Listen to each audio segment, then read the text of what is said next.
Hey everybody, Rob from Karma Comic Chameleon coming at you with another Choosing Beggars story. I stole your identity, now please go to jail for me. Let's jump right in. About 15 years ago, I was in a car accident, not my fault, and I was awarded $25,000 in insurance money as a result.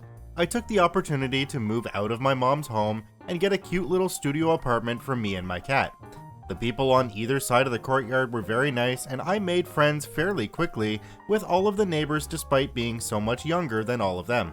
After living there for around a year, I met a girl my age and we became, I thought, good friends. She had marriage problems and was separated from her husband, and the 2 children she had were in foster care for reasons she wouldn't tell anyone. She begged me to help her get her kids back from CPS, so I got a list of guidelines from the local office, and together, Beggar and I started planning to try to get her children back. I bought her children furnishings and helped her get a job. I even used some of my insurance money to help her get a used car so that she had transportation for her and her kids. And she did get her kids back. They had a small 2-bedroom apartment. She slept on the couch and her children each had their own bedrooms. The girl's room was decked out in Dora the Explorer furnishings that I had bought for her, and the boy's room was decorated with sports cars, as he requested. It was a lot of money, but I was a sucker, and I thought it was a good cause. Soon after getting her kids back, she stopped coming over as often. Her kids came over all the time, but she was usually nowhere to be seen. I found out that she was attempting to settle things with her husband, and he moved in with her, bringing his drug problem with him. I also noticed the sleeping arrangements had changed. They had crammed the children into the smallest bedroom together, pawning off all the toys and furniture that wouldn't fit. Apparently they used the money on pills. At this point, I sort of started distancing myself from Beggar because I don't want to be involved with someone doing drugs. I did still watch the kids, however, as I felt bad for them. Their parents were often found loaded up on pills and alcohol. At this point, I was out of insurance money and was working 12-hour shifts with elderly hospice patients as a caregiver.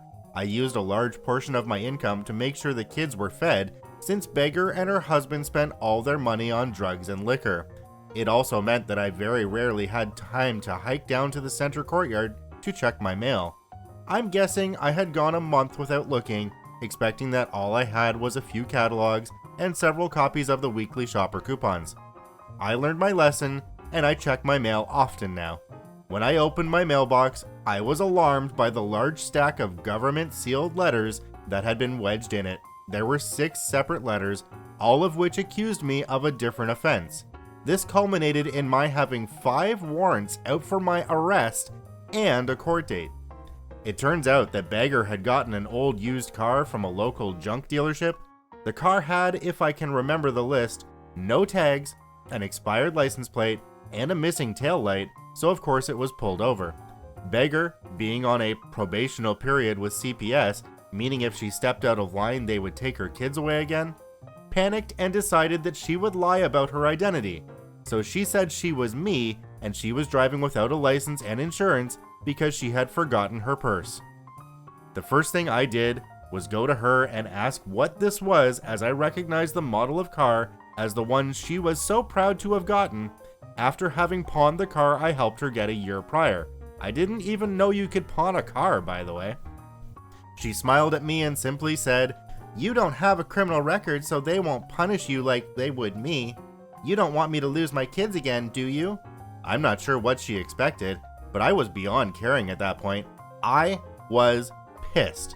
The first thing I did was cancel my work for the next few days, and I set about making appointments with a lawyer and the police officer that took Beggar's word that she was me simply because she knew my name and address. The next day, I was at the police department where I watched a video of the interaction between the cop and Beggar. Turns out he was a newbie, and he just didn't want to get in trouble for taking someone's word when he really shouldn't have. And luckily for me, Beggar's husband was there, and she was instructed to switch seats with him because I can't allow you to drive without proper ID, ma'am. She then walked around the back of the car in full view of the camera. The officer admitted his mistake since I wasn't pregnant, my hair wasn't a gigantic curly mess, and I was a good foot taller than she was. I know I didn't mention her being pregnant, but I had to cut some things out. The next day, on my way out to visit my lawyer, I was waylaid by Beggar and Beggar's mom. They were both furious with me for going to the police, and I was instructed to go back to the station and tell them that I made a mistake and that I actually was the one at fault. When I said no, the shit hit the fan. Beggar left, but her mother remained. She stood in my way on the path and wouldn't let me get to my car, all the while screaming about how she was going to tell everyone that I molested the children when they were in my care. I was young, and that did scare me a little because I didn't want to be placed on a list for something I would never do. Still though, I recognized that she was screaming these threats in full view of many of the neighbors in my courtyard, many of whom had stepped outside to see what all the fuss was about.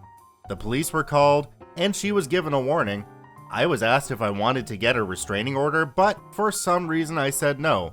Over the next few days, CPS approached me, and I told them everything, all the while feeling like I should have come forward sooner. The children were again taken into foster care, and that is where all of this should have ended, with me learning a valuable lesson.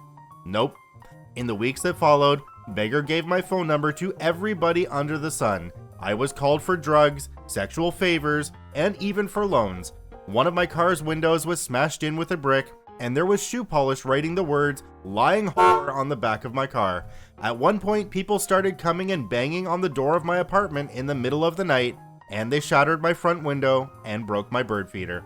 I was saved from taking any legal action for all of this when Beggar's husband and Beggar were thrown in jail for identity theft, buying and selling drugs, all of the charges that had previously been mine, and child endangerment. There may have been more, but I can't remember. The apartment hired 24-hour security because of everything that had happened, and they also installed security cameras all around the courtyards.